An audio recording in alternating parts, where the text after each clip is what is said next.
Bueno, la sesión pasada habíamos quedado en estábamos hablando acerca del principio general de la buena fe, ¿cierto, chicos? Y pues nosotros habíamos hecho un esbozo acerca del principio general de la buena fe, y habíamos dicho puntualmente que pues esta se divide en buena fe subjetiva y en buena fe objetiva. Sí me hago entender, sí, sí es, eso lo hablamos la clase pasada, chicos. ¿Sí? María Patricia, ¿sí? Sí, pero Bueno, perfecto. También nosotros habíamos empezado a explicar, bueno, cuáles son las implicaciones, ¿sí? Cuáles son las implicaciones de la buena fe subjetiva, cuáles son las implicaciones de la buena fe objetiva. Eh, por ejemplo, Nicole, me gustaría, pues, no sé si tú puedes indicarnos en qué consiste la buena fe objetiva. Y Leslie, que tú me puedas indicar en qué consiste la buena fe subjetiva. Entonces empecemos con Nicole.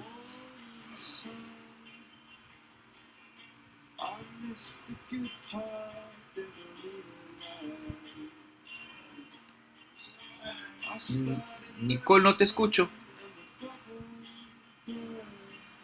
Bueno, mientras que tú resuelves el problema, Leslie, porfa. Buena fe subjetiva, ¿en qué consiste? sí, profe, ahí me escucha. Sí, te estoy escuchando perfectamente. RUMBA, rumbo a lo más pura. Bueno, la buena fe subjetiva creer, es el creer que se está actuando con honestidad, o sea, que se está actuando conforme a derecho, que se está haciendo transparente, honesto, pero es solo en la conciencia, en el interior de la persona, de que se está creyendo, que se está actuando así. Y la buena fe subjetiva se divide a su vez pues, en la buena fe subjetiva simple y la buena fe subjetiva exenta de culpa o no me acuerdo cómo se dice la otra. Y la buena fe subjetiva, así o las otras dos también. No, no, no, no, no, no, no. Buena fe subjetiva. Entonces lo que tú dices es que la buena fe subjetiva es una, digamos, un estado de conciencia, un error donde la persona cree estarse comportando de esa manera, pero en realidad no. ¿Cierto? Perfecto, listo. Nicole, ¿ya pudiste resolver? ¿No? Bueno. Alejandra. Ah, te toca escribir. No, no, no, no, no te preocupes. Alejandra, buena fe objetiva.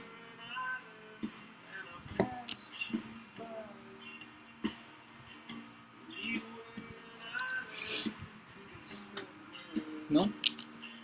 No está por acá. Cielo, Cielo Dávila, ¿estás por acá? Ah, pero te toca escribir. Bueno, no, no, no, no te preocupes. Es alguien que pues pueda estar ahí con micrófono activado. No, no te preocupes. Pero Cielo, en todo caso, por favor, activa la cámara para saber que pues tú realmente estás acá en la sesión. Eh, María Patricia, ¿qué es la buena fe objetiva? Es como una regla de conducta que acata como las normas jurídicas, ¿sí? Y pues para ser como precisos en cuanto al derecho, pues así lo entendí yo de acuerdo a lo que miré en las lecturas. Y o sea, de acuerdo al derecho, se dice que hay una comparación, que la buena fe, eh, la buena fe se presume y la mala fe se tiene que probar, ¿no? No, eso no es lo que dice la doctora Nene. No, No, no, pues ella no, pero yo complementé con otras cosas para poder entender lo que ella decía. no, no. Hay una lectura de ella donde dice exactamente lo contrario que usted dice y es una de las que yo les puse, María Patricia. Póngale acá. La buena fe objetiva, recordemos, es la exigencia de un comportamiento recto, diligente, honesto. ¿Mm? Diligente, coherente, ¿sí? Es decir, la persona tiene que comportarse, digamos que como ese hombre ideal, ¿sí? Las mujeres dirían, no, como el príncipe azul. El príncipe azul no existe. ¿Mm? Profe, pero sí va de acuerdo a las normas, ¿no? Como se lo Pues, dije. pues, ¿en qué sentido dices que sea, en qué sentido lo dices? Es que de acuerdo a las lecturas, ahí se hablaba mucho de la parte contractual, ¿sí? Sí, Que debe claro. haber buena fe, que debe haber buena fe y que pues no solamente tiene que ser porque yo tengo que actuar con buena fe, sino porque la misma jurisprudencia lo expresa, que así sea, ¿no? No, O sea, de acuerdo, pues para mí, no sé si estoy equivocada, la objetiva como que se sujeta más a la norma, mientras la subjetiva es como ese actuar que usted hace o que usted debe como persona, como ser humano, debe usted realizar y actuar de buena fe, como su actuar, su forma de ser, que debe ser de buena fe, ¿no? bueno, pero entonces la pregunta a mí es la siguiente. Si a mí no me lo ordena la norma, ¿yo entonces no actúo de buena fe? No porque para eso es la subjetiva. No, no. Recuerde que recuerde que o sea, en la lectura de buena fe subjetiva y objetiva, la profesora Neme dice, o sea, son dos cosas lo que ella dice. La buena fe objetiva es la exigencia de comportamiento, es decir, María Patricia, usted tiene que comportarse de esa manera, punto. Y ese comportamiento no depende de ninguna manera de que haya una norma jurídica que establezca ese deber, ¿sí? Porque la buena fe es un principio, es antes de toda norma jurídica, ¿listo? O sea, yo no tengo por qué esperar a que haya una norma para obligarme yo a comportarme de manera diligente, recta, correcta, honesta, coherente, seria, ¿sí? Para contigo si tú eres mi contratante. Yo no tengo por qué esperarlo, ¿sí? Ahora, la buena fe subjetiva es lo que en un principio explicábamos y que es lo mismo que dice la profesora Nel. Es un estado de conciencia, ¿sí? O sea, es usted pensando que está obrando de esa manera, que puede ser que esté obrándolo de esa manera, pero como puede que no. Y el problema de la buena fe subjetiva radica en que usted cree precisamente que se está comportando de manera rectamente, diligentemente, etcétera, etcétera, pero en realidad no lo está haciendo. ¿Sí? ¿Por qué? Porque es un estado mental. Y el tema de las presunciones, que eso es algo que nosotros ya habíamos hablado en la clase pasada, la presunción versa sobre la presunción de la buena fe subjetiva. ¿Por qué de la buena fe subjetiva? Porque es que justamente estamos hablando de un estado mental. Y yo no puedo probar lo que usted piensa. ¿Sí? Yo no puedo probar lo que en este momento Sonia está pensando. ¿O sí, Sonia? Sí, señor. Ah, No, no, disculpe. Ah, sí. Profe, una pregunta. Lo que usted habla de la buena fe subjetiva objetiva tiene que ver más que todo en los comportamientos de la conducta. Sí, la buena fe objetiva hace referencia a los comportamientos del individuo, sí. Sí. Entonces, por esa razón, como estamos hablando de comportamientos y ese es el nicho de la buena fe objetiva, yo no puedo llegar y presumir que usted se comportó de manera diligente, honesta, etcétera. No, sencillamente usted o se comportó de esa manera o no, y la carga de la prueba es muy fácil. Recuerden, chicos, que por sus clases de derecho probatorio, que creo que ustedes ya lo vieron, las presunciones están hechas. Las presunciones están hechas es para dispensar o rebajar el nivel de la carga de la prueba, ¿sí? Y están diseñadas para probar aquello que yo en sí mismo, pues, o sea, yo no puedo probar, ¿sí? Y es algo donde, pues, uno llega y piensa, ¿sí? En un principio se presumía que la mujer estaba embarazada y que uno era el papá de esa criatura, siempre y cuando, pues, por las cuentas de que se dice en el Código de Comercio, que no es tanto de tantos días ni más de tantos días desde el primer momento del alumbramiento. Hoy por hoy se puede probar por otra manera, la prueba de ADN, etcétera, ¿sí? Se puede probar de esa manera. Pero cuando estamos nosotros hablando por ejemplo, en otras materias como posesión, etcétera, yo no puedo llegar y probar que yo sabía, etcétera. ¿Listo? Dijo algo Alejandra. Profe, pero si en alguna forma los dos tienen lo mismo, que es la honradez, la honorabilidad, la transparencia, pero una se cree y la otra se actúa sin ninguna norma, ¿o me equivoco? Bueno, Alejandra, vuelvo y repito, lo que es el tema de la buena fe objetiva, ¿sí? Y eso es algo que a mí me interesa que quede claro para todos, porque sin eso no queda claro, no podemos avanzar en la siguiente parte de este discurso sobre buena fe, ¿vale? La buena fe implica que usted se comporte, ¿sí? Que usted se comporte. O sea, no es que usted simplemente piense, ¿sí? O sea, es que usted se comporte, ¿sí? Si a usted le dicen que sea diligente, tiene que ser diligente realmente, ¿sí? Cuando yo escribí mi tesis de grado, que se convirtió en mi libro, que acá yo lo tengo en mi biblioteca, ¿sí?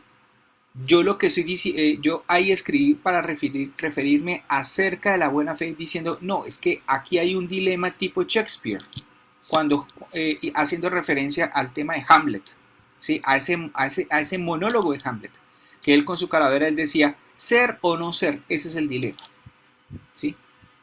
Y yo estoy diciendo entonces con eso es, señores, ¿usted es diligente o no es diligente? Punto. ¿Usted es honesto, sí o no? ¿Usted es correcto o no es correcto? ¿Sí? No es que yo crea que soy honesto, no, porque es que ese no es el escenario de la buena fe objetiva. Esas cosas de que yo creo, pero en realidad pues no es así, es algo propio de la buena fe subjetiva. ¿Listo, Alejandra?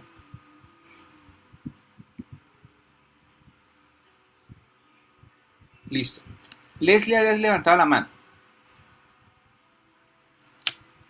Sí, profe, era de que entonces la buena fe no se presume o la que se presume es la buena fe objetiva. No. La que se presume es la buena fe subjetiva.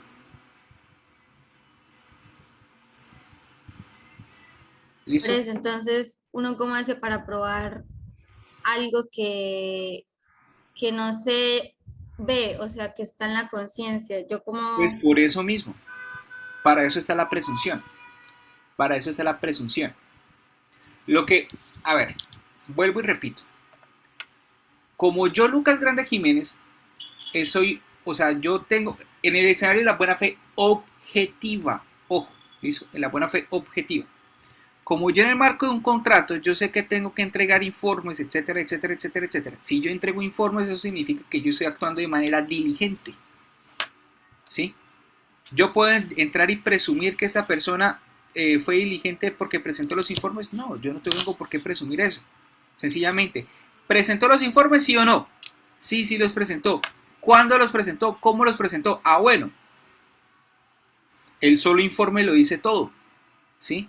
Si yo lo presenté en una junta directiva, en la reunión de la junta directiva debe estar la constancia de que yo lo presenté. ¿Admite en ese caso la presunción? No. Porque son hechos que yo puedo probar. Son hechos que yo puedo probar en la buena fe objetiva. Ahora, miremoslo en otro escenario. Buena fe subjetiva. Resulta que a Monroy le vendo una casa. Yo no soy el dueño de esa casa. Pero Monroy se representa que es la propietaria. Se representa que es la dueña. ¿Sí? Y ella cree que yo soy el dueño y entonces cuando llega y compra la casa, lo primero que hace es llegar a invitar a todo el mundo, a todo el curso, a tremendo foforro allá a la casa. Con el que asado, con el choricito, con su buena bondiola, con una cosa, con la otra, con pola lo que marca, ¿sí? Pero cuando va a inscribir la medida cautelar, la escritura, donde yo le vendo a ella, pues realmente ahí es cuando en ese momento ella se da cuenta de que yo no soy el dueño, sino que el dueño, ¿quién era? María Patricia. La protección que da el derecho a la situación de Monroy es independientemente del momento en que ella se dio cuenta, ¿sí? En el momento en que ella se dio cuenta por el registro de instrumentos públicos de que yo no era el dueño, independientemente de eso, hay que protegerla a ella en lo concerniente a que ella creyó que yo era el propietario, porque yo le enseñé la casa, ¿sí? Etcétera, etcétera. Y ese estado mental, ese estado de error, es el que ella está ahí inmerso, ¿sí? Y es ese estado el que yo debo presumir. Por eso cuando tú miras, por ejemplo, el Código de Comercio, el Código Civil, artículo 765, si mal no estoy, ya te verifico, ahí arranca el código, el legislador don Andrés Bello diciendo que la buena fe es un estado de conciencia, ¿sí? Que la buena fe es un estado de conciencia donde no, perdón, no es el 765, es el 768. Dice, la buena fe es la conciencia de haberse adquirido el dominio de la cosa por medios legítimos, ¿sí? No es como tal que no es una situación concreta, sino que de entrada me dice, es la conciencia, es el creer que Monroy, o sea, es el hecho de que Monroy crea que ella adquirió de legítimo propietario y por medios y por escrituras públicas, etcétera, etcétera, ¿sí? Es eso, ella cree, independientemente que cuando llega ya a instrumentos públicos, le digan, no, mamita, quien le vendió no es el propietario, ¿sí? Independientemente de eso, es el hecho de que ella crea, ¿sí?, que adquirió medios legítimos, así en realidad no lo haya adquirido de esa manera. ¿Listo, listo, querida Leslie? ¿Fui claro o hay alguna parte de la explicación donde tengo que reconsiderar? Profe, Señora, es como no sé si yo trate de entenderte, es como la contraparte. ¿cómo así? Usted me dice que es de creer a conciencia, ¿cierto? Si usted me está diciendo que el dueño no era la otra persona de la venta de la casa, no sé, me puede. Espera un momentico, que es que sí. Espera un momentico.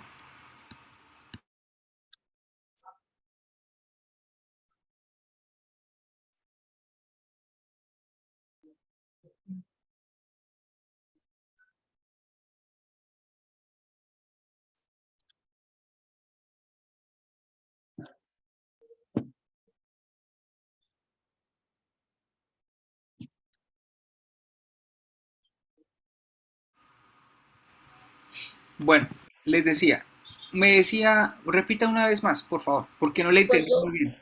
bueno, no sé si traté, usted me dice lo de la venta de la casa, listo.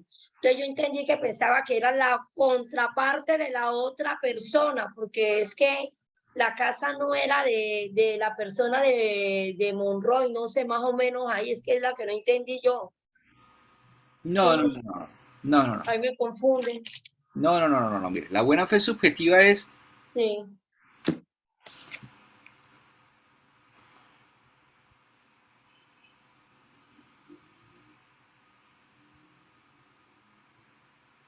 espera, espera un momentico.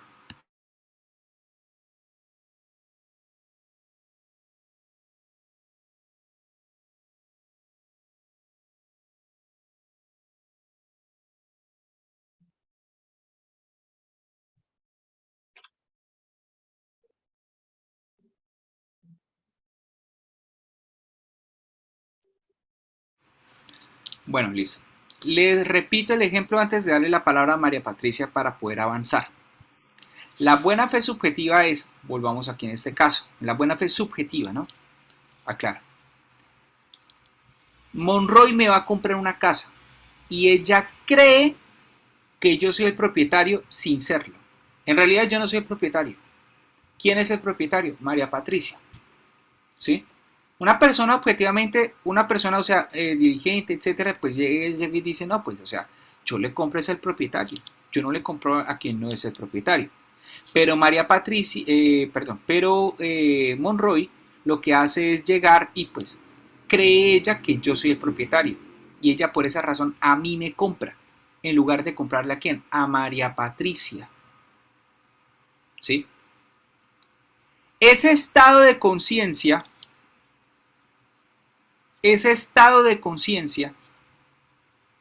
es la buena fe subjetiva. Creer el hecho de que Monroy crea que adquirió de medios legítimos. ¿Cuáles son esos medios legítimos?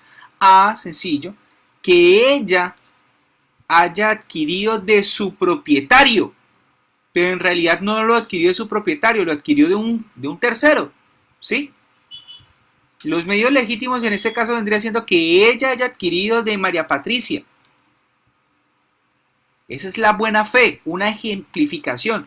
Por eso es que se dice, la buena fe es un estado de conciencia, de creerse que se está comportando conforme al derecho, de creerse que se está obrando de manera diligente, etcétera, pero en realidad no lo están haciendo. ¿Listo? Sí, María señor. Patricia. Profe, muchas gracias por la explicación porque habían muchas lagunas en eso, ¿sí? Tengo otra duda. Digamos, cuando ahí en la lectura se hablaba de las empresas, digamos, las pólizas, ahí se hablaba de la buena fe. Esa es una duda que tengo. O sea, la buena fe ahí es para quien compra o quien le vende, o se aplica a ambas partes. ¿Me repites la pregunta? La buena fe se aplica, digamos, es que en la lectura se hablaba de las empresas. Por ejemplo, ahí se hablaba cuando son pólizas o digamos cuando a uno le suministran, una empresa le suministra, no sé, digamos que una empresa, una póliza de todo riesgo y eso. Entonces, ahí la buena fe es objetiva o subjetiva, Bueno, y es de ellos hacia nosotros como clientes o es viceversa. bueno, mira. Y aquí, bueno, gracias por esa pregunta porque yo creo que con eso vamos a arrancar ya propiamente la sesión. ¿Listo? Cuando hablamos de buena fe, en el contrato, la pregunta mía es, ¿hay una buena fe contractual o una buena fe subjetiva? La respuesta es, por regla general, digamos que en el 99.9% se trata de una buena fe objetiva, en el marco del contrato. ¿Listo? Y la buena fe, que es lo que en su momento pues vamos a mirar, la buena fe implica que ambas partes se comporten de manera recta y diligente. Ambas partes. Que en alguna clase de contratos hay un mayor nivel de buena fe objetiva a cargo de una de las partes, sí. Pero eso no excluye que ambas partes tengan que comportarse de esa manera. ¿Listo? Esperen un momentico, chicos. Voy a resolver aquí un temita. No me demoro 5 minutos máximo. Pueden ir ahí hablándose entre ustedes, ahí haciendo un poquitico de rulo. ¿Listo? Entonces, no me demoro.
Listo. Estamos por acá de nuevo. Listo. Bueno, entonces decíamos, la buena fe en el terreno del contrato implica como tal que el individuo, ¿sí?, tenga esas cargas de diligencia, esas cargas de respeto, esas cargas de honestidad, etc. Ese es el 99.9%. Cuando hablamos de buena fe subjetiva, en el marco del contrato, solamente se dan en las situaciones donde taxativamente el legislador lo da, ¿sí? Las muestras más claras y se da en virtud de algo llamado la teoría de la apariencia, que pues en este caso no es lo que vamos a estudiar, no vamos a estudiar esas situaciones de apariencia, aunque pues la figura más clave de teoría de la apariencia es la representación aparente. Y cuando hablamos de representación aparente es creer que yo soy, es que ustedes crean que yo soy el representante de X persona sin serlo, pero por mis comportamientos ustedes no solamente lo creen, sino que la otra persona, pues por su pasividad o por etcétera, etcétera, etcétera, ¿sí?, también les hace entender a ustedes que yo soy el representante de él sin que yo realmente lo sea, porque el representante de esa persona no es ni más ni menos que Contreras, por ejemplo. ¿Listo? No es ni más ni menos que en este caso en concreto. Pero esa es una situación muy excepcional y que se encuentra prevista en el Código de Comercio, artículos, ya les digo, artículo 842. El 842 dice: quien dé motivo a que se crea conforme a las costumbres comerciales o por su culpa que una persona está facultada para celebrar un negocio jurídico, quedará obligado en los términos pactados ante terceros de buena fe exenta de culpa. Es decir, Sonia les hace entender a todos que Leslie es la representante, es su representante. ¿En realidad lo es? No, no lo es. Puede ser que ese representante sea Deifan, puede que ese representante sea yo, pero ante todos, el representante no es ni más ni menos, o sea, ante todos ese representante, ¿quién lo viene siendo? ¿Quién viene dándose esa apariencia? Pues Leslie, pero Leslie no lo es. Y entonces en esos casos, ¿qué dice el código? ¿Qué dice el legislador? Ah, bueno, aquí digamos que hay una buena fe exenta de culpa o una buena fe subjetiva cualificada. ¿Y cuál es el efecto en este caso? ¿Cuál es el efecto en este caso? Pues hacer que Sonia se entienda vinculada al contrato o al negocio jurídico, ¿sí?, en virtud de esa culpa que ella tuvo al decirle o hacerle creer a las demás personas que Leslie era la representante legal o la representante de ella sin serlo. ¿Listo? Sin serlo. ¿Vale? Pero bueno, ya cerramos acá ese punto y vamos a centrarnos puntualmente en buena fe contractual y en la buena fe objetiva, que pues de suyo es el objeto de esta primera parte. ¿Listo? Cuando hablamos entonces de buena fe contractual, decimos necesariamente que es una manifestación de la buena fe objetiva, por regla general.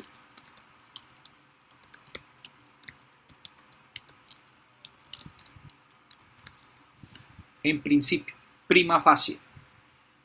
¿Listo?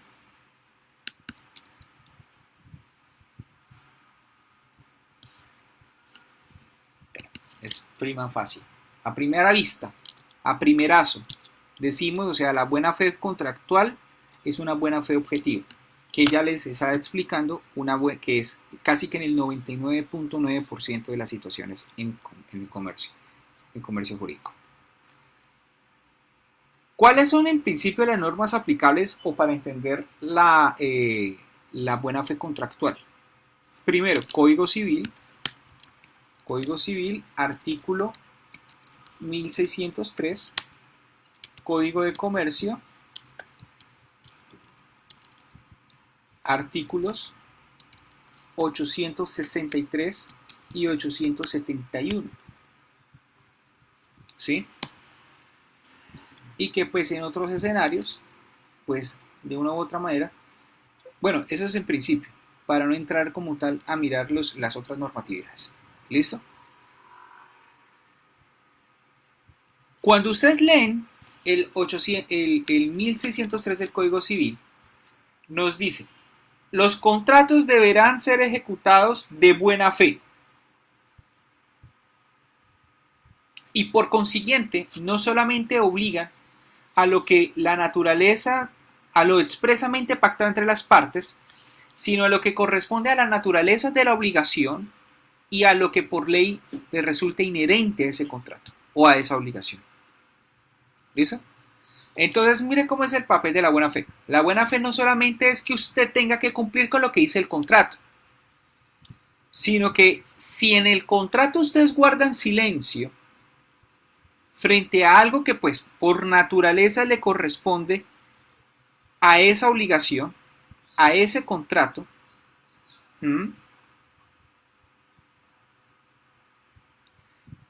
se dice entonces que no solamente entonces ustedes se tienen que someter a eso que las partes previeron expresamente, sino que al mismo tiempo ustedes deben tener en cuenta también eso que pues hace parte de la naturaleza de la obligación, pero también aquello que la ley dice que se le aplica a ese contrato. Yo les voy a colocar como ejemplo, como ejemplo pues, en un contrato civil,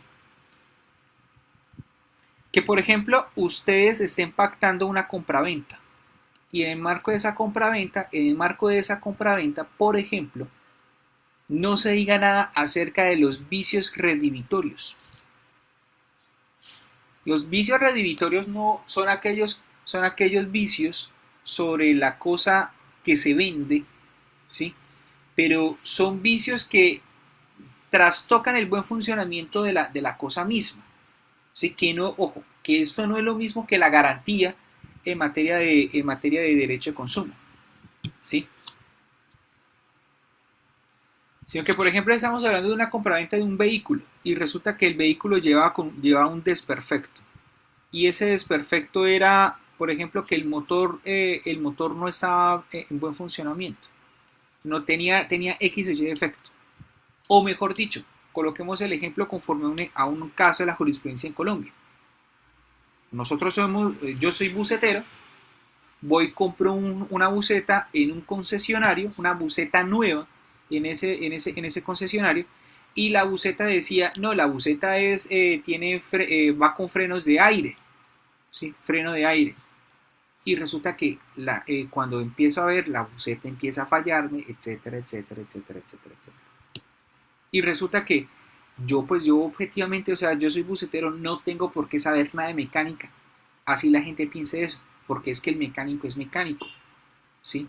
El que es bucetero sabe es de conducción en carretera, ¿sí? Y resulta que el vehículo se me dañó. O sea, la buceta estaba transitando por la carrera 33,54 y ahí ¡fua! Empieza a salir candela después de muchas veces que yo la mandé allá al mecánico y el mecánico me dijo, no, todo está bien, todo está bien, todo está bien. ¿Sí? Y cuando nos dimos cuenta es que los frenos de aire no eran los que tenían que ser aplicados a ese vehículo, porque la naturaleza de esos vehículos pues eran frenos hidráulicos. Y yo la verdad es que hice tal la inspección, una cosa, la otra, etcétera, etcétera, etcétera, ¿sí? Que pues yo no estaba obligado como tal a conocer y esos vicios o ese desperfecto era oculto a la cosa. Era oculto a la vista de cualquier persona.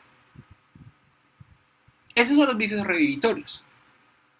Aquellos vicios en la cosa que desmejoran como tal su funcionamiento o imposibilitan su funcionamiento, su utilidad, pero son vicios de carácter ocultos.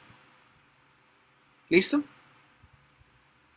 Supongamos en ese caso, yo compré como tal, ¿sí? Yo compré como tal ese vehículo.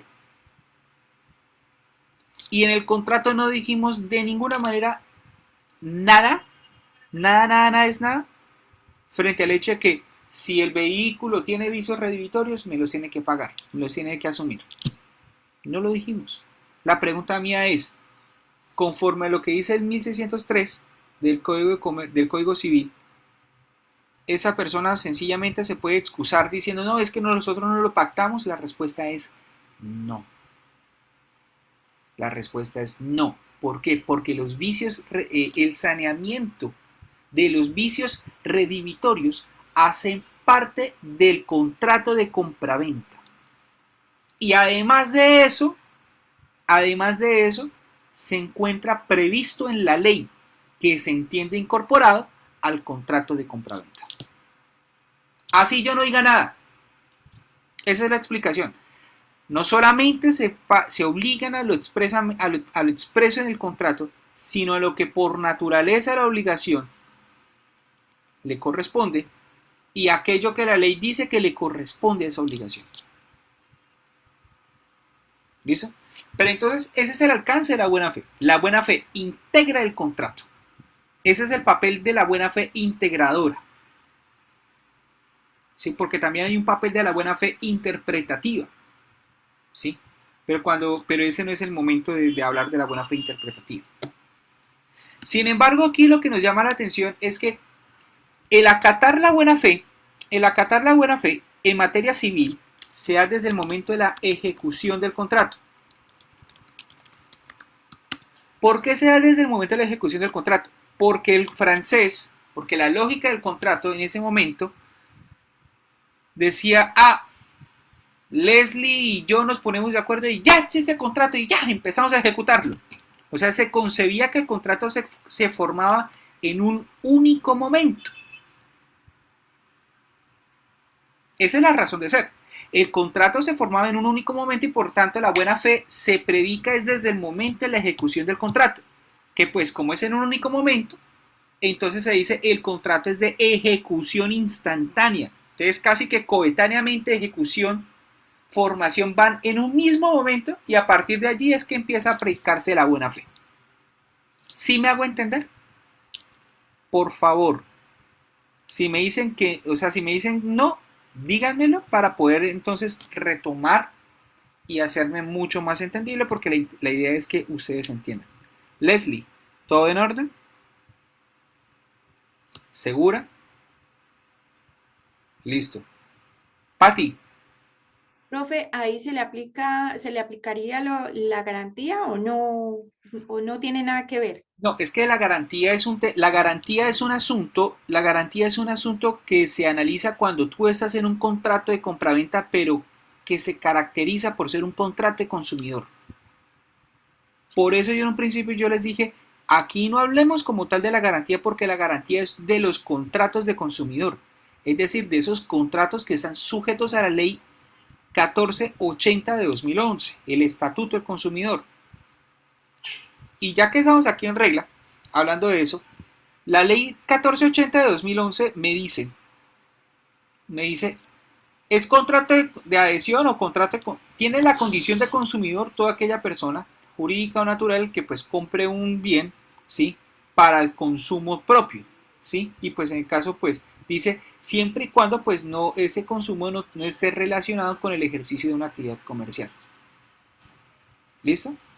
Más allá de la discusión de cuándo es que esa discusión de si nosotros estamos ejerciendo una actividad comercial o no, supongamos, tú compras un carro directamente a la Audi, o sea, y ellos son los que te imponen las condiciones, etcétera, etcétera, etcétera, etcétera, etcétera. ¿Sí?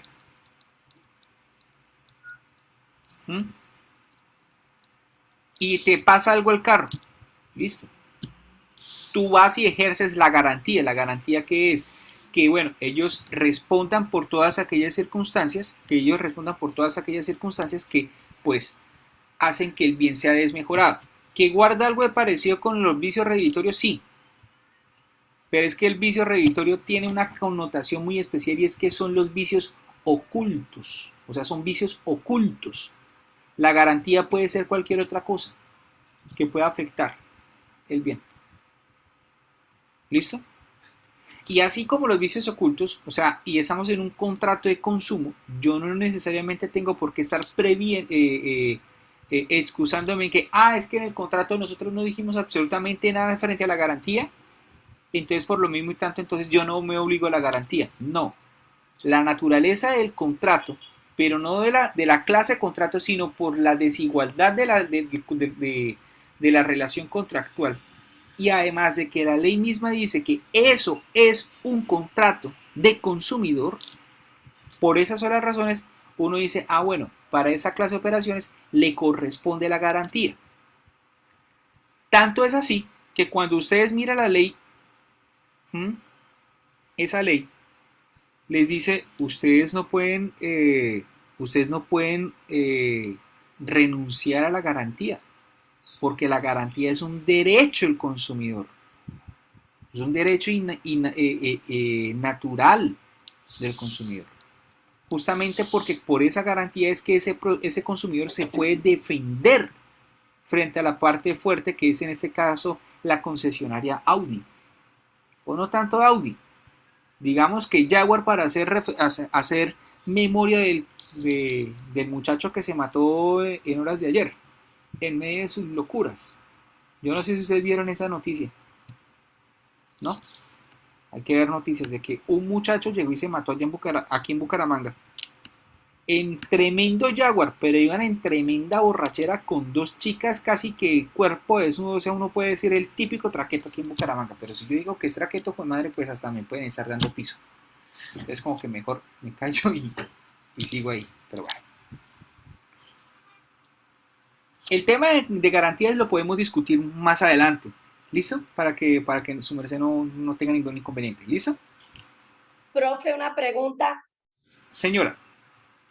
Ante el Código Civil en materia comercial, que estamos hablando, la buena fe, ¿hasta dónde puede llegar?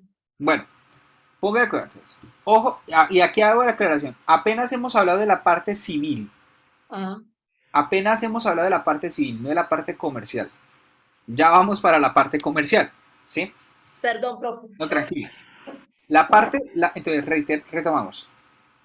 Para el legislador civil, para don Andrés Bello, el contrato, como es simplemente el acuerdo, ¿sí? Como simplemente se conforma en un único momento, o sea, tú y yo nos ponemos de acuerdo, Sonia, entonces, a partir de ese momento existe el contrato y a partir de ese momento es que empiezan a ejecutarse las obligaciones, a partir de ese momento, ¿sí? Por eso es que el legislador dice, la buena fe es una obligación de las partes y por tanto tiene que ejecutarse el contrato de buena fe. Por esa razón lo dice. Ahora, en materia comercial la cosa es diferente. Si quisiera entonces, en todo caso, que alguno de ustedes me colaborara leyendo Código de Comercio, artículo 863 y 871. Y vamos mirando puntualmente. No sé si hay alguien que quiera leerlo. Zavala, ¿tienes el código? Lo estoy buscando, profe. Listo. Deifan, ¿tienes? Yo tengo, según las lecturas, ahí aparecía lo del artículo 683 y el artículo 781. Dice que la buena fe a la celebración y ejecución de los contratos. Los contratos no obligan no solo a lo pactado expresamente en ellos, sino a todo lo que corresponde a la naturaleza de ellos mismos. Pero ese es el 871, me lo estás leyendo de una u otra manera. El 863, primero miremos el 863 que a mí me interesa arrancar ahí a partir de ahí la explicación. 863 del código de comercio. ¿Lo tienes, Deifan? Buscando. Bueno, dale, listo. Entonces yo voy a hacer esa lectura Profe, dice, Bueno. las partes deberán proceder de buena fe, exenta de culpa en el periodo precontractual o pena de indemnizar los perjuicios que se causen. Listo. Miren y espero que ustedes estén atentos con esto. Gracias, Sonia.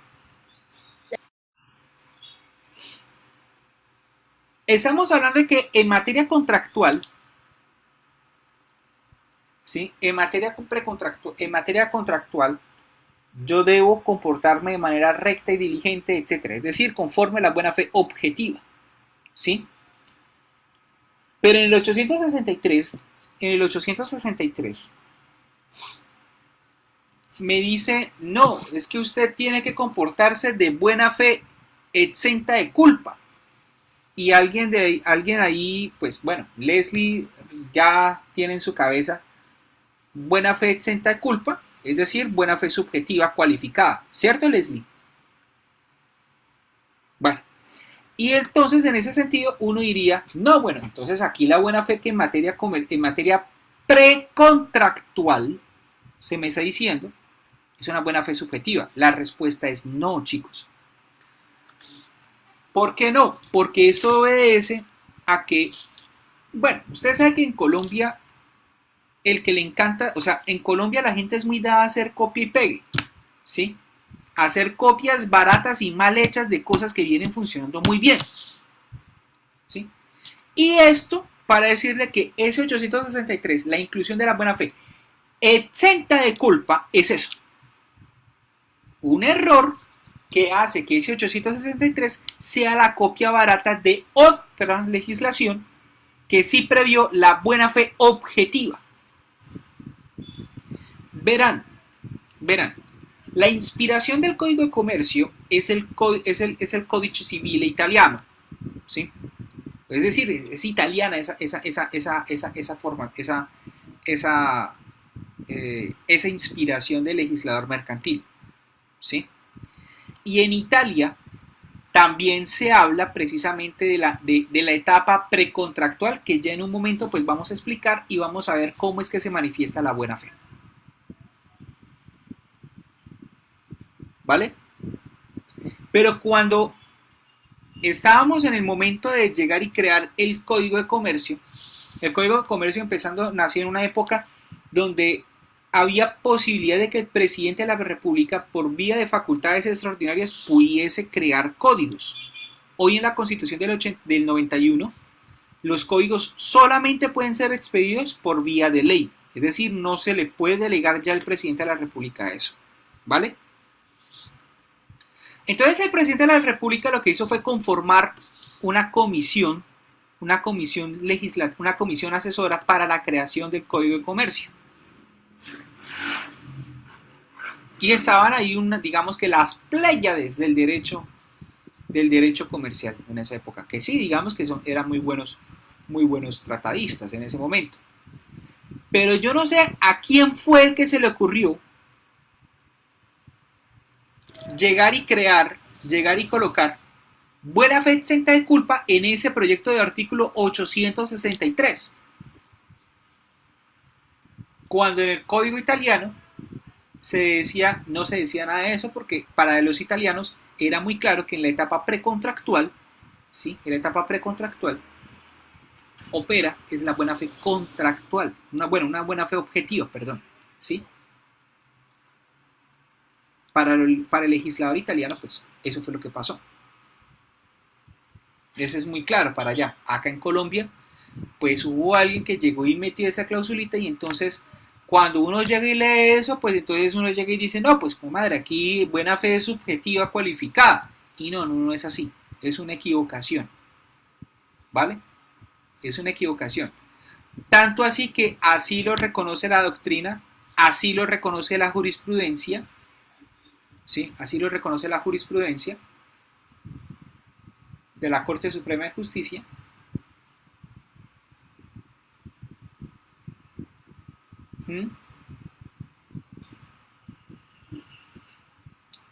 Y por esa razón entonces es que empezamos a decir que desde ese momento precontractual es que empieza a negociarse la buena fe.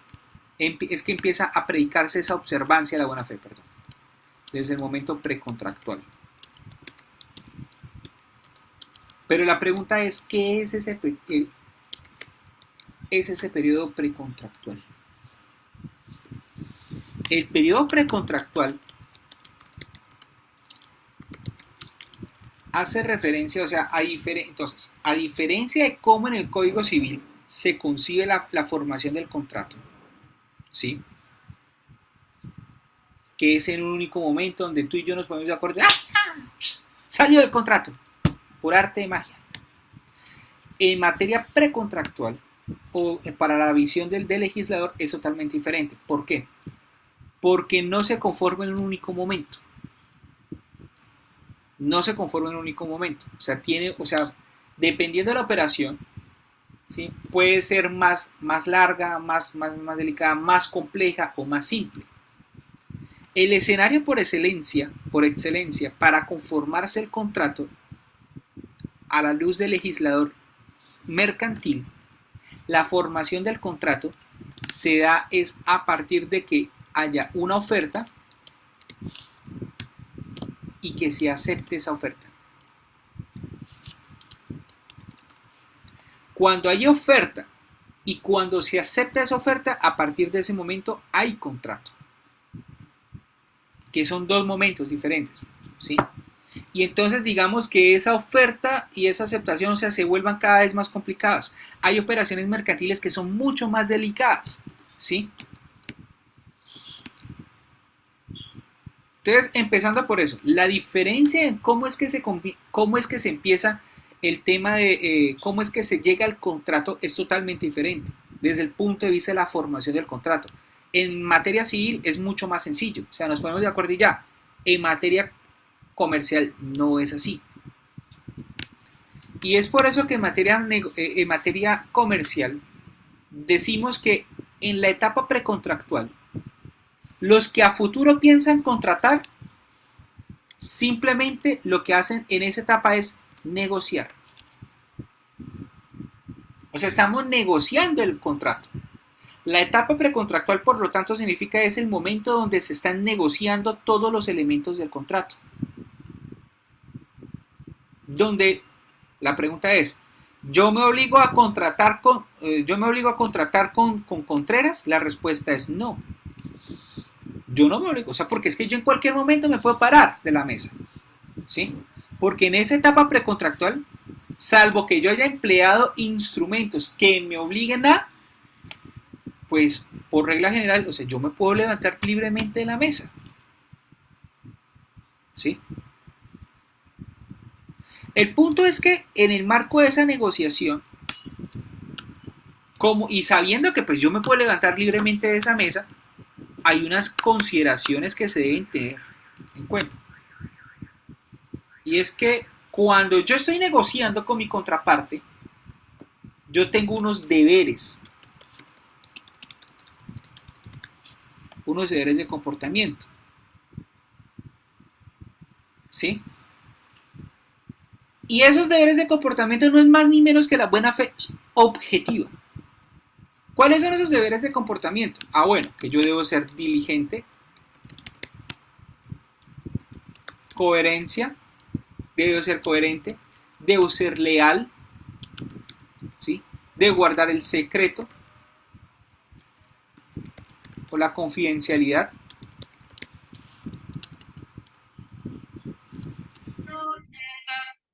La sinceridad no entra ahí. Sí. Honestidad. Sí, también. En lugar de sinceridad, llamémoslo honestidad. ¿Listo? Ok.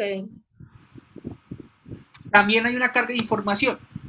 Entonces, ¿esa información es la misma que se llama publicidad? No. La publicidad es una manera de, la publicidad es una manera de llegar y pues llegar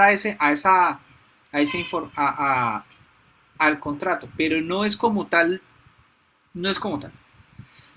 Voy a colocarles un ejemplo para que ustedes puedan entender a qué hago referencia con todos estos deberes, ¿vale? Supongan ustedes que estamos negociando, o sea, que yo soy una multinacional, ¿sí? Y que Deifan es otra parte, es otra gran multinacional, ¿sí? Digamos que yo soy una multinacional dedicada a la elaboración de bebidas, de bebidas pues para restaurar el cuerpo, tipo Gatorade, ¿sí? Que pues yo de una u otra manera, yo lo que estoy haciendo es contarles a ustedes el caso en concreto.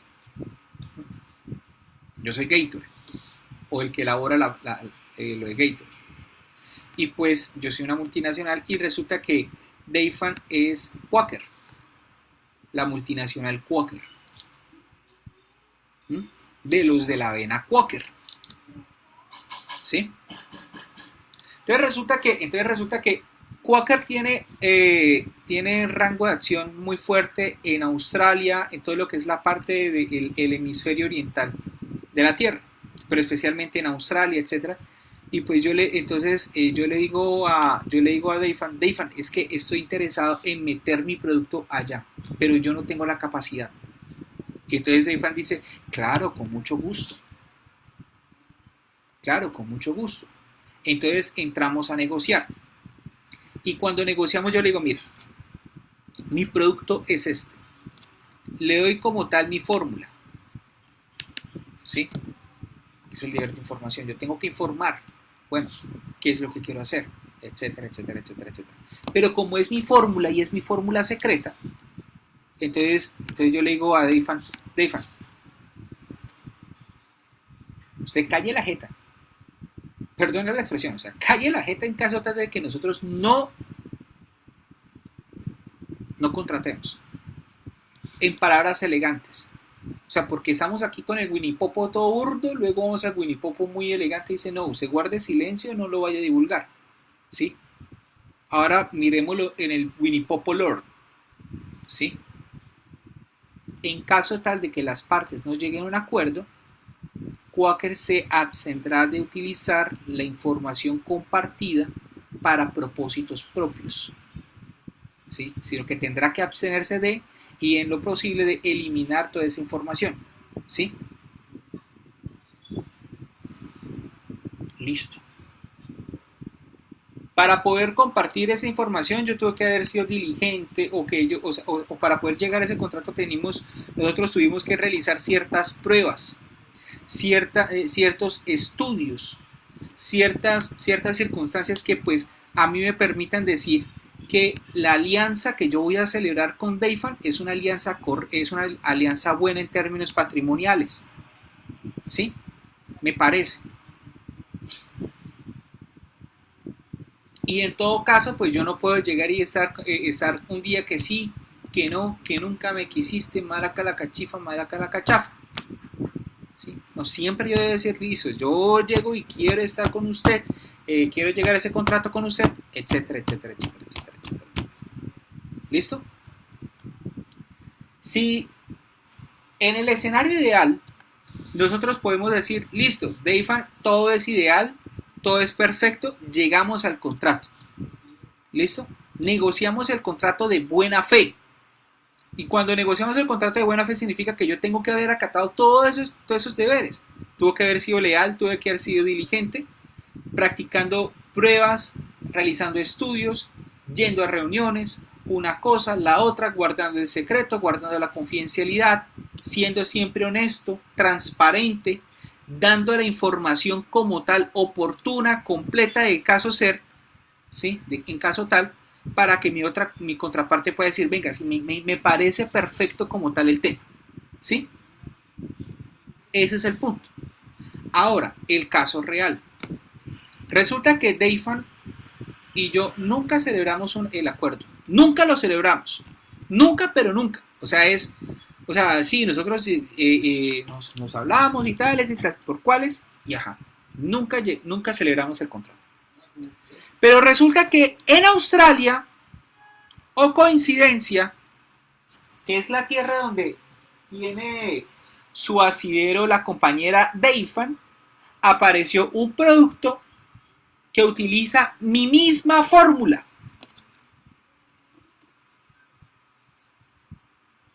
Aparece un producto con la misma fórmula de Gatorade. O sea, con mi misma fórmula. La pregunta mía es, ¿hay violación de la buena fe, sí o no? ¿Ustedes qué dicen? Yo creo que sí, porque no Sí, hubo sí la hay. confidencialidad. Claro, Era secreto. se rompió esa confidencialidad. Y por demás, que eso es un acto de competencia desleal en el sentido que Dayfan está utilizando un secreto empresarial para poder llegar y explotarlo para sí mismo. ¿Sí? Ella llegó y lo está explotando para sí mismo. ¿Listo? Entonces aquí en este caso, mire cómo es que nosotros podemos ver que la negociación puede llegar a buen término. ¿Sí?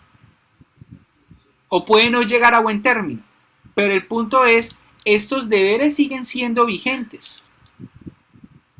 O sea, el hecho de que lleguemos al contrato no significa que yo no tenga por qué comportarme de manera poco diligente, de forma no nada coherente, que yo deba saltarme los secretos empresariales, que yo deba saltarme todas esas situaciones, o que en últimas yo no comparta la información completa, o que en el peor de los casos nunca la comparta.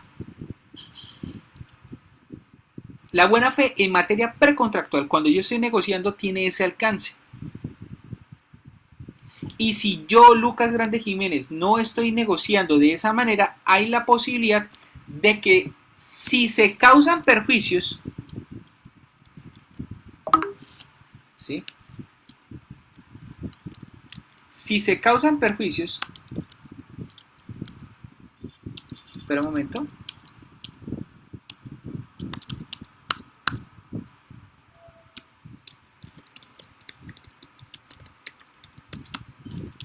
Hay lugar a algo llamado responsabilidad precontractual. ¿Listo? Hay lugar a algo llamado la responsabilidad precontractual.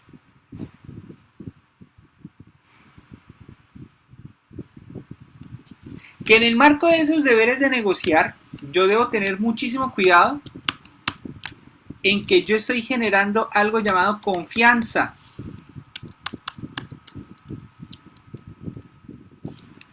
¿Confianza en qué? Confianza en que se va a celebrar un contrato.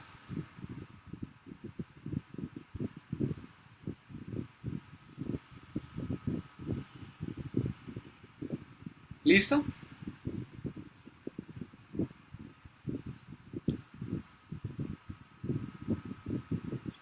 Piensen ustedes, y yo creo que el ejemplo es muy sencillo, muy de la vida práctica, y hasta cierto punto me pueden criticar por ser tan coloquial con lo que yo digo, pero yo creo que, o sea, no hay nada mejor que que este ejemplo para entender esa situación de lo precontractual, ¿sí? Y es el tema de las relaciones sentimentales de nuestra contemporaneidad, ¿sí? Hay veces, chicos, que una relación sentimental dura 8 años y terminan y todo el mundo decía, no, es que se van a casar 8 años y ya es un bombril, ¿sí? Y resulta que esos 8 años llegan a su término y resulta que la chica se consigue a un muchacho, aparece un muchacho en su vida y con ese a los 6 meses termina casándose. Yo creo que ustedes han escuchado historias así. Esa es la vida real, ¿sí?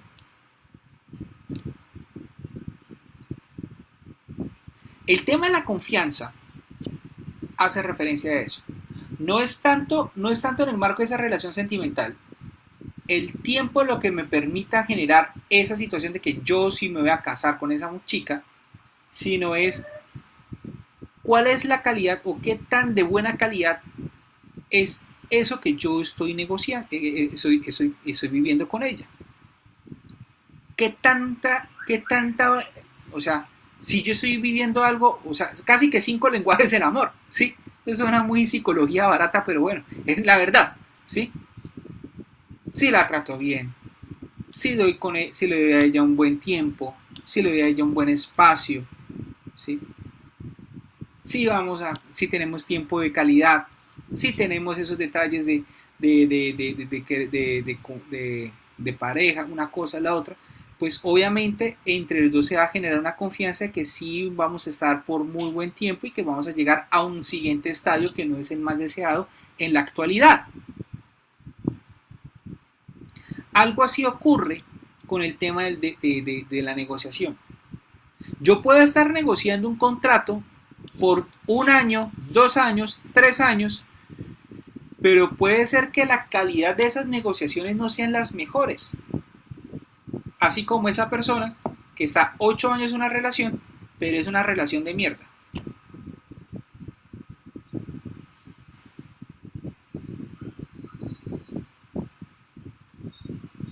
Y puede darse la situación de que la intensidad de una negociación de 6 meses sea tan suficiente para generar un nuevo contrato entre las partes, entre personas diferentes. ¿Sí? Por la misma calidad de la información, porque las partes han obrado de buena fe. ¿Sí? Porque claro, son coherentes, son sinceras, son honestas, son leales, se dan la información, no se guardan las cosas, son diligentes.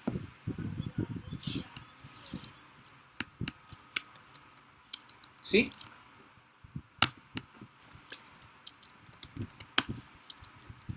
Pero un momento.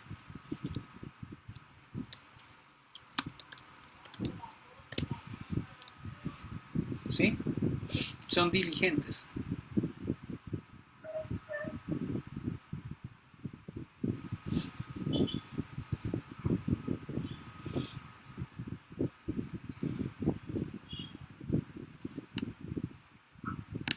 Y esa es la etapa precontractual, señores. El hecho de que yo tenga, listo, yo voy a negociar un contrato, pero al negociar ese contrato, yo debo tener muy presente que estoy atado, estoy sujeto a unos determinados comportamientos. Obviamente sustentado sobre la buena fe. De tal manera que si yo me paro de la mesa, porque vuelvo y digo, es que yo no me he limitado, yo no me he restringido de la posibilidad de no levantarme de la mesa. ¿Sí? Yo en cualquier momento me puedo parar de la mesa de una negociación. Y pues sí, triste y todo por el esfuerzo. Pero si yo cuento con un fundamento razonable, lógico, una justificación para yo haberme levantado de la mesa, yo no puedo decir que estoy obrando de mala fe o violentando esa buena fe, ¿sí? Sino que muy por el contrario, yo estoy justamente obrando de manera motivada, siguiendo esa buena fe. Me levanto de la mesa porque veo que mi contraparte es mala paga, porque sus estados financieros muestran que tiene una cantidad de deudas y entonces en lugar de contratar con alguien que tiene una cantidad de deudas, que sé que esas deudas o ese manejo financiero va a imposibilitar el transcurso, la relación contractual, yo lo que hago es mejor abstenerme de contratar. Piensen ustedes en un ejemplo mucho más práctico, más cercano a la vida real, y es cuando ustedes van al banco, sea a pedir un préstamo o para sacar una tarjeta de crédito, lo primero que hace el banco, ¿qué es? Decirle, bueno, ¿y su vida financiera qué? ¿Cómo están? ¿Cuánto gana usted? ¿Cuánto gasta al mes? ¿Cuántos son sus activos? ¿Cuántos son sus pasivos? ¿Cuánto es su patrimonio? ¿Para qué creen? Bueno, la pregunta es, ¿para qué creen ustedes que el banco hace eso? El banco hace eso es para conocerlos y para poder saber si le pueden soltar ese cupo. Porque si le suelta ese cupo, pero ustedes no son capaces, hombre, el banco se va a tumbar, 1. Y 2, va a estar en un continuo dolor de cabeza llamado incumplimiento contractual. ¿Listo? ¿Listo, chicos? Supongamos en otro escenario, el escenario de los seguros. Los seguros, así ustedes piensen que los seguros no les pagan, los seguros son incumplidos, ¿sí? Etcétera, ¿sí? Seguros tarde que temprano tienen que responder cuando están las causales constituidas, ¿sí? Pero en ese escenario, en ese escenario del seguro, yo tengo que informarle al seguro, bueno, si yo estoy contratando un seguro de daños, yo tengo que decir, bueno, mi casa está hecha de esto, tiene tantas medidas de seguridad, tiene extintores, tiene polos a tierra, tiene una cosa, tiene la otra, etcétera, etcétera. ¿Para qué? Para poder disminuir el riesgo, y con fundamento en esa disminución del riesgo o sabiendo esa asunción del riesgo, el seguro o la aseguradora puede decir, listo, yo contrato el seguro con ustedes, pero por tanta cantidad de pesos mensuales. Es decir, con fundamento en eso se determina la prima de riesgo.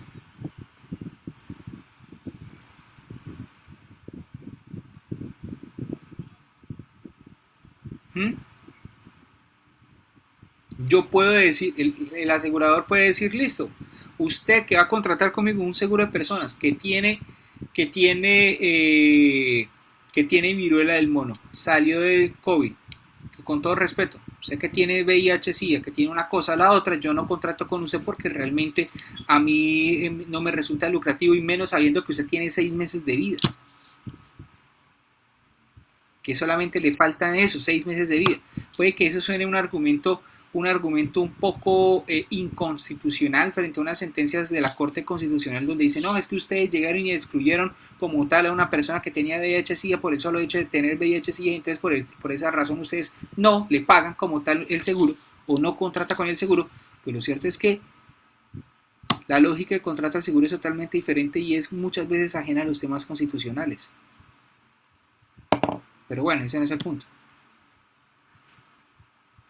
El seguro tiene que saber esas situaciones para llegar a decir, listo, no contrato con usted o sí contrato con usted, pero le cobro más caro. Y todo eso, ¿por qué? Porque hay un deber de información.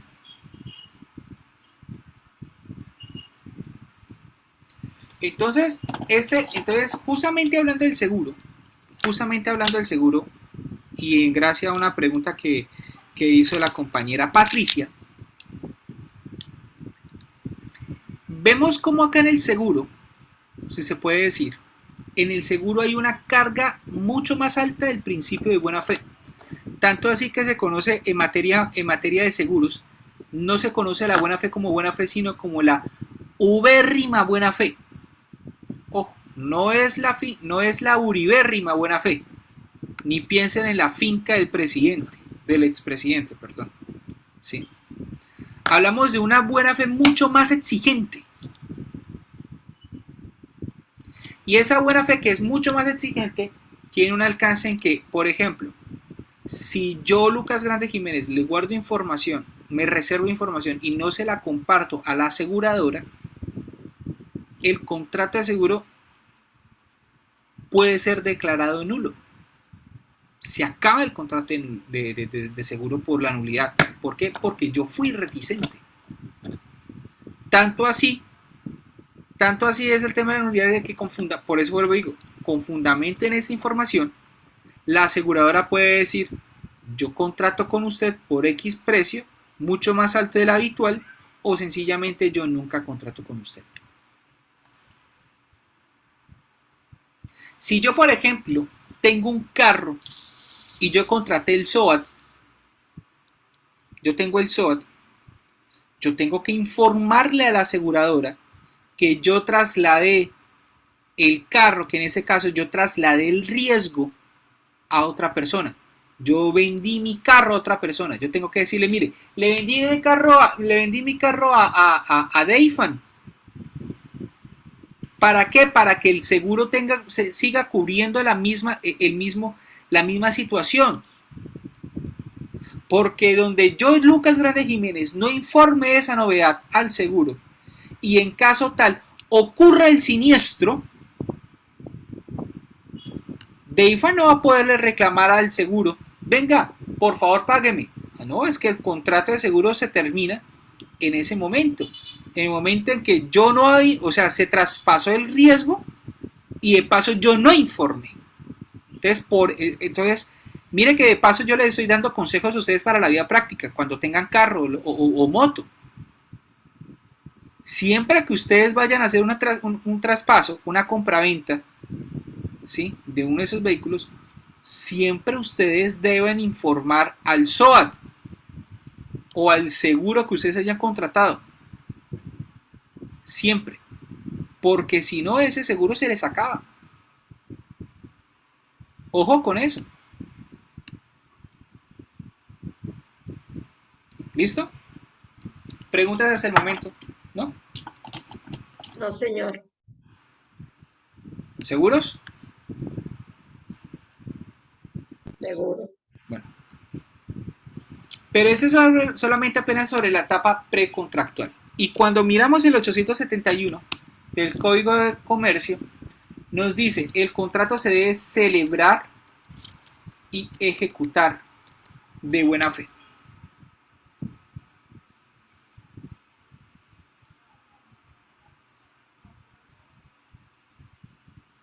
¿Listo? Y en ambos casos, digamos, también hay una responsabilidad mucho más allá de la terminación del contrato, que en todo caso se desea sustentar es sobre el contrato mismo. ¿Listo? Entonces, mire cómo en este caso, aquí haciendo alusión a una frase o a una posición doctrinaria de un profesor que fue magistrado de la Corte Suprema de Justicia, el doctor Jaime Alberto Arrula Paucar. Miramos cómo en materia comercial la buena fe adquiere o sea, se redimensiona.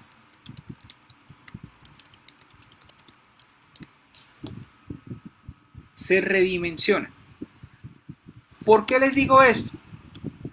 Porque mientras que en materia civil el código me dice que el contrato se ejecuta de buena fe, o sea, solamente una parte, en materia comercial el contrato se negocia, se celebra y se ejecuta de buena fe. O sea, es mucho más amplio, se amplía ese margen de la buena fe en materia comercial. ¿Listo?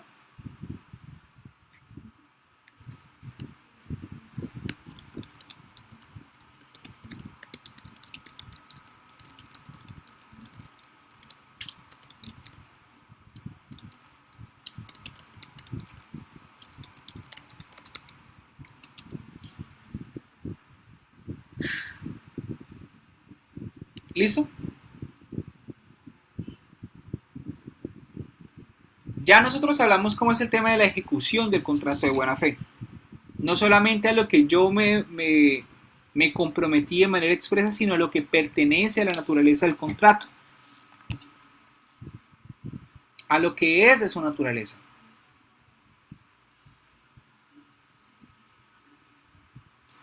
Dave, ¿tienes preguntas? ¿No?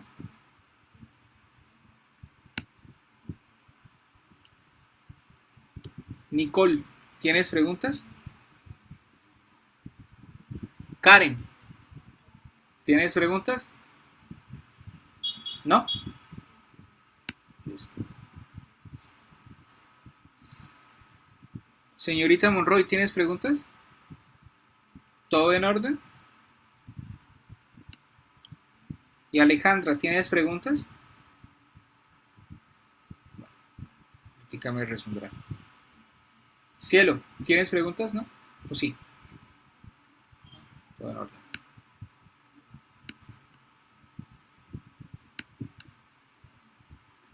El contrato tiene esa vicisitud, señores. El contrato tiene esa vicisitud especial.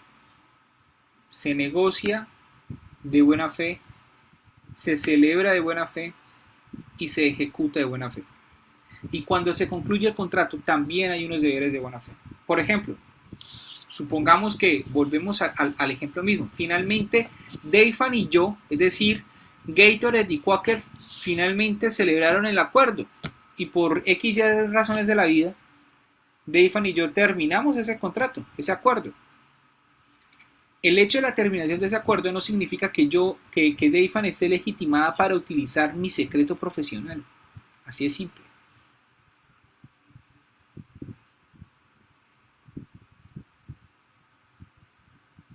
Luego, entonces, esos deberes de secreto y de confidencialidad, de reserva, siguen vigentes después de la terminación del contrato. Después de la terminación del contrato. Es decir, que la buena fe, incluso se puede decir, se comporta como una especie de Casper o de Gasparín.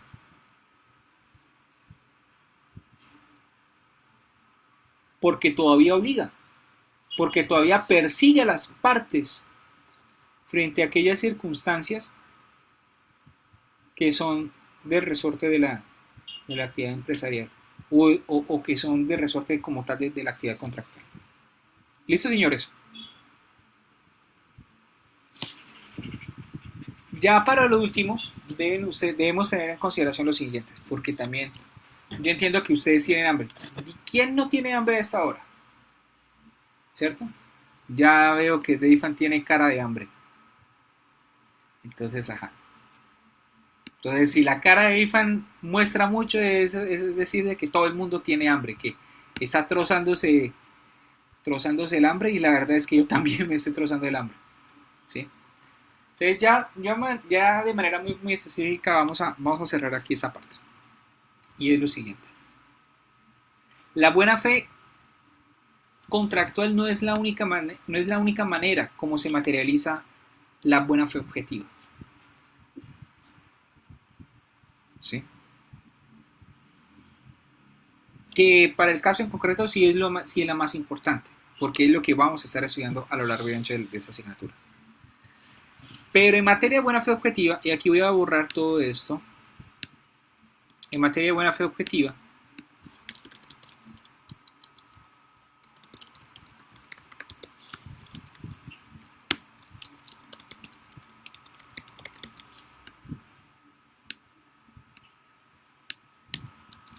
también hay otras manifestaciones, y es la buena fe comercial y la buena fe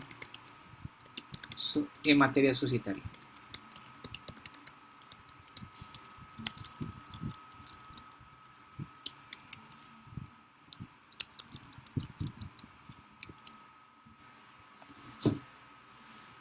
¿Listo?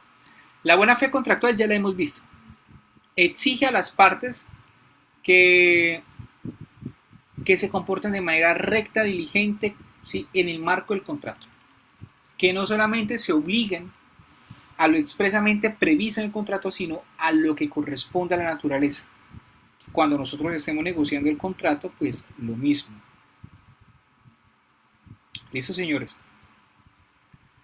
Pero cuando hablamos de la buena fe comercial, nosotros tenemos que ubicarnos en el ámbito de la competencia.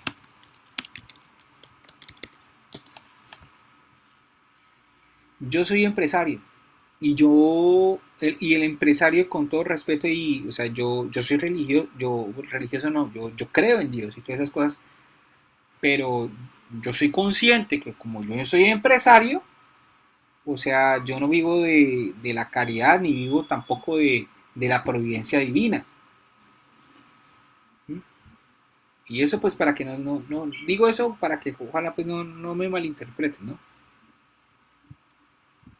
El comerciante vive de las ventas, ¿sí? Y para las ventas el comerciante tiene que captar la clientela, ¿sí? La clientela no le va a llegar sola, hay que buscar los clientes, ¿sí? Y para buscar los clientes, ¿qué hay que hacer? Robarle los clientes a la contraparte, a la competencia. ¿Es eso malo? La respuesta es no, eso no es malo, porque es que eso es competencia. ¿Sí? El punto es, bueno, ¿cómo hago para robar ¿O cómo hago para captarle la clientela de mi contraparte para que a mí me compren? ¿Cómo hago? Y entonces es acá donde juega el papel de la buena fe comercial.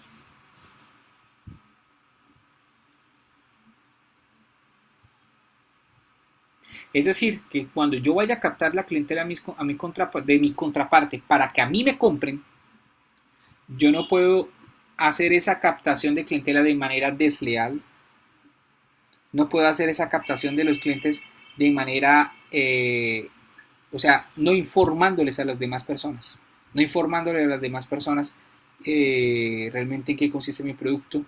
Yo no puedo estarle hablando mal a los consumidores de que el producto de mi competencia es una porquería sin justificar que es una porquería. Yo no puedo desacreditar a mi competencia. ¿Mm? Yo no puedo utilizar secretos empresariales de mi competencia. Ahí sería una competencia desleal, ¿cierto? Exactamente, exactamente. ¿Listo? La buena fe comercial hace referencia a eso. Listo. Señor comerciante, yo sé que usted tiene que, que vivir de la clientela. Se tiene que vender. El problema es que si usted vende de esa manera contraria a los usos, a las costumbres entre comerciantes, ¿sí? De manera desleal, usted ya la está embarrando de entrada. ¿Listo, señores? Y cuando nosotros estamos y esto es lo que ustedes encuentran en la ley 256 de 1996.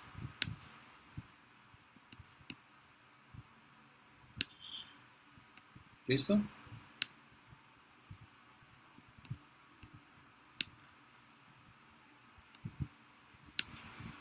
Hay un artículo que cuando en esa ley, porque esa ley 256 de 1996 es la ley de competencia desleal, ¿vale? Y esa ley hace referencia a, bueno, ¿cuáles son los comportamientos que se presumen que son contrarios a la competencia legal? ¿Sí? A ese fair play, o sea, esa competencia sana. Hay una serie hay una lista, ustedes la pueden revisar. Actos de descrédito, ¿sí? Actos de confusión, utilización de signos marcarios, de signos distintivos de la competencia, violación del secreto empresarial, ¿sí? La estipulación de pactos de exclusividad en contratos de suministro, etc. Actos de imitación, actos de desacreditación, de engaño. Exactamente. ¿Listo? Que yo le desorganice el chuzo a mi competencia y que todos los mejores trabajadores yo me los traiga para mí. ¿Sí? El punto es el siguiente. Hay una cláusula general de competencia. ¿Sí? Y me dice, se entenderá que es desleal todo aquel acto que resulte contrario a la buena fe comercial. ¿Sí o no, Deifan? Algo así. Creo que lo dice el artículo 7º de la ley. Si mal no estoy. Profesor, Dime.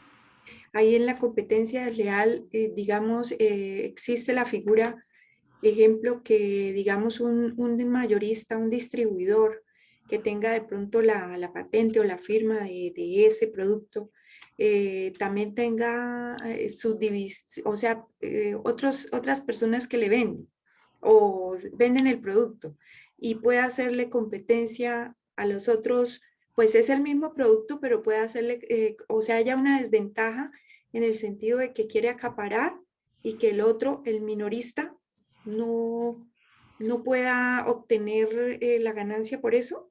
¿Cómo así? No entendí, perdóname. Bueno, un ejemplo, digamos, Café Valdés. Digamos que en Bucaramanga existe, es un ejemplo, la fábrica y es el distribuidor mayorista.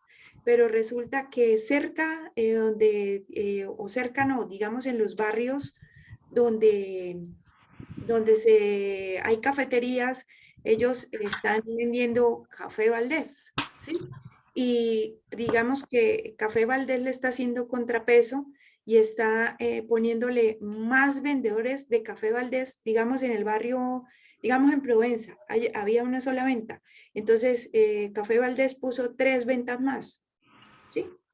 Y le hace contrapeso a los otros, pero ellos adquieren la ganancia, pero le está haciendo como un contrapeso al que puso allá el punto y esto, ¿sí? Entonces, ¿eso sería una figura de competencia leal o no?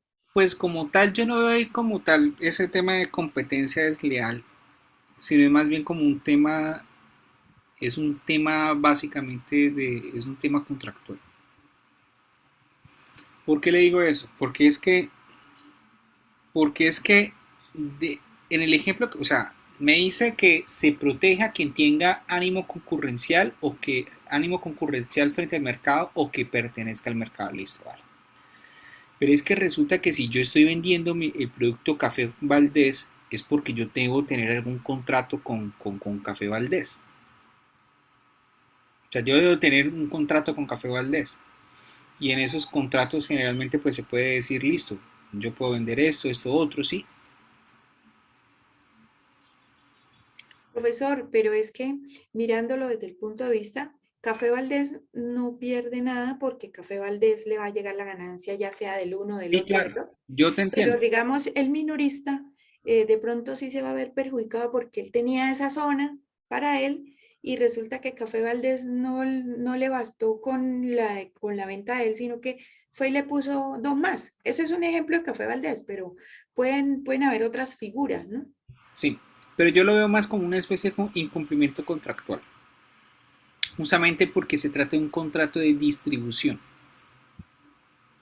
Y entonces en los contratos de distribución, sí, si se puede decir, hay unas determinadas condiciones inherentes a esos contratos, por ejemplo, que listo, usted me permite, pero yo me permite vender ese producto, pero entonces usted a mí no me va a colocar el chus de la competencia, etcétera, ¿sí?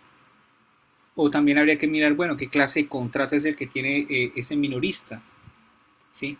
Si es, por ejemplo, un franquiciado, una franquicia. ¿Mm? También las franquicias tienen esa especialidad de llegar y limitar el mercado. Y si aún así yo estoy limitando, yo estoy metiéndome en el mercado de mi franquiciado, yo no, o sea, sí, en sentido general uno dirá, no, eso es una falta a la competencia. Pero más allá de una falta de la competencia, yo diría que es una violación a la ley del contrato, porque en el contrato me dice que yo no puedo llegar y metérmele a eso. Entonces hay que mirar eso en todo caso muy bien. O sea, la lista de actos de competencia desleal son taxativas. ¿Sí? Son taxativas. Y hay que mirar muy bien cómo se enmarca. ¿Eso? Salvo que uno apele a la cláusula general de competencia desleal, que es el artículo 7 que dice que se entiende que es leal todo contrato que vaya todo comportamiento que vaya en contra de la buena fe comercial. ¿Eso? ¿Eso? Ahora, ya para lo último, por favor, la buena fe en materia societaria hace referencia a esos deberes que tienen los administradores frente a la sociedad que está bajo su dirección o bajo su administración. ¿Listo? Ustedes saben que las sociedades comerciales, cuando yo espero que eso ustedes lo vayan a ver con profundidad con el profesor Iván Reinel, porque igual estas cosas de una u otra manera las vamos a tener que estar hablando a lo largo y ancho de toda esta asignatura. Conmigo. En materia societaria es entendible que tengan que haber administradores, ¿sí? Representantes legales, gerentes, presidentes de junta directiva, miembros de junta directiva, según sea el caso de la conformación de la sociedad, ¿sí? El punto es que cuando estamos en materia societaria, la buena fe societaria dice, señores administradores, ustedes cuando tengan que administrar, ustedes tienen que comportarse con diligencia y con cuidado. Ustedes tienen que administrar el negocio con sagacidad, sabiendo cómo es que se mueve el mercado, ¿sí? Ustedes tienen que proteger los intereses de la empresa, ¿sí? En general, ustedes tienen que ser buen hombre de negocios. Si quieren, ustedes pueden verificar lo que dice el artículo 22 y el artículo 23 de esa ley, de la ley 222. Y ustedes ahí van a encontrarse. En primer lugar, ¿quiénes son administradores para el ordenamiento jurídico colombiano? Y en segunda medida, que a esos administradores se les exige esas cargas. Ahora bien, hay una reflexión y es en materia societaria que se debe hacer es, señores, cuando ustedes están en materia societaria, de ninguna manera el administrador va a obrar en favor del interés de los socios, sino en favor del interés social. No sé si eso se los vaya a explicar en algún momento el profesor Iván Reinel, pero yo les digo eso. El interés de los socios siempre es ganar, ¿sí? Que le paguen sus dividendos. A él no le importa si hay deudas, sino desde que a mí me paguen los dividendos, perfecto, ¿sí? Pero la ley dice, señores administradores, ustedes deben obrar en pro del interés social. Entonces, ¿qué es el interés social? Bueno, el interés social, que por demás está delimitado por el objeto social del contrato social, que espero que también se lo explique el profesor Iván Reinel. El objeto social me va a permitir, bueno, yo esta clase de contratos los debo asumir, los debo celebrar. Me abstengo de realizar esta clase de contratos, ¿sí?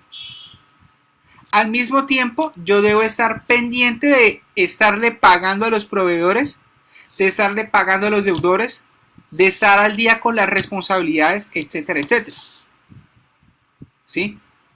Yo como administrador no puedo tampoco tener parte como accionista dentro de la empresa. O sea, yo no puedo ser accionista y administrador al mismo tiempo, salvo que los estatutos lo prevean, ¿sí? Yo no puedo comprar como administrador acciones o meter plata en una sociedad en general, ¿sí? Si no es con el consentimiento de la Asamblea General de Accionistas. ¿Por qué digo eso? Porque se va a generar un conflicto de intereses.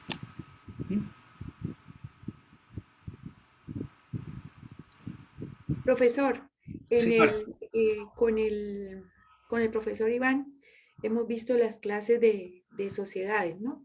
Y él decía que de acuerdo a lo que usted dice, de los estatutos, ahí se mira lo de los dividendos y se mira también como las reglas, y ahí es donde se va a escoger la forma en que se va a constituir la empresa, ¿no?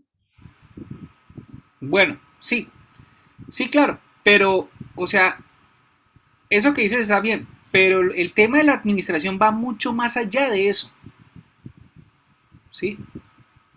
O sea, yo como administrador, o sea, yo perfectamente en el contrato, si en el contrato social me dice los administradores no pueden comprar acciones, sencillamente yo no puedo hacerlo, salvo que haya una reforma estatutaria que justifique eso, ¿vale? Ahora bien,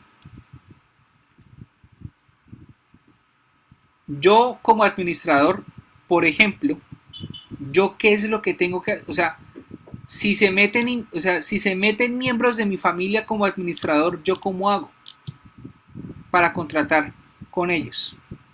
Si yo contrato con mi familia, o sea, yo administrador de la sociedad contrato con la familia de uno de los socios o con mi propia familia, ¿cómo yo gestiono ese interés de conflictos? Y entonces muchas veces en materia societaria, esos conflictos también vienen siendo resueltos en virtud de la aplicación de unos denominados códigos de buen gobierno.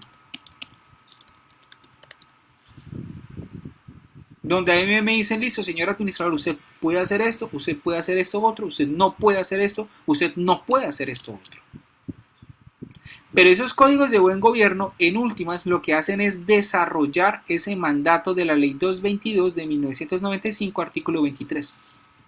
Que usted, señor administrador, debe obrar de manera leal, diligente, honesta, etcétera, etcétera. Usted debe informar a la Junta, usted debe informar a la Asamblea cualquier situación. Usted no se puede quedar callado. ¿Listo? ¿Listo, señores?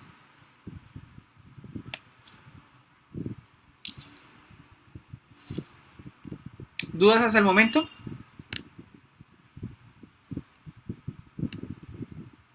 No, señor. Bueno, mis queridos compañeros. Bueno. Leslie, ¿cuál es el afán? Bueno, Leslie se fue. Bueno, el quiz va a ser por Moodle, pero va a estar abierto a partir de la siguiente hora, del siguiente bloque, ¿listo? Para que no os preocupéis, hijitos míos. Chicos, vayan y descansen rico. Vayan y coman. El hambre no espera, decía un profesor mío de la universidad. ¿Listo? Gracias, profesor. Cuídense, nos vemos después. A las 4 en punto, por favor. Profe, Señora. el quiz es de qué, de 2 a 4. No, el quiz va Perdón. en el bloque de 4 a 6. Bueno, listo, ok. Listo, chao, chao.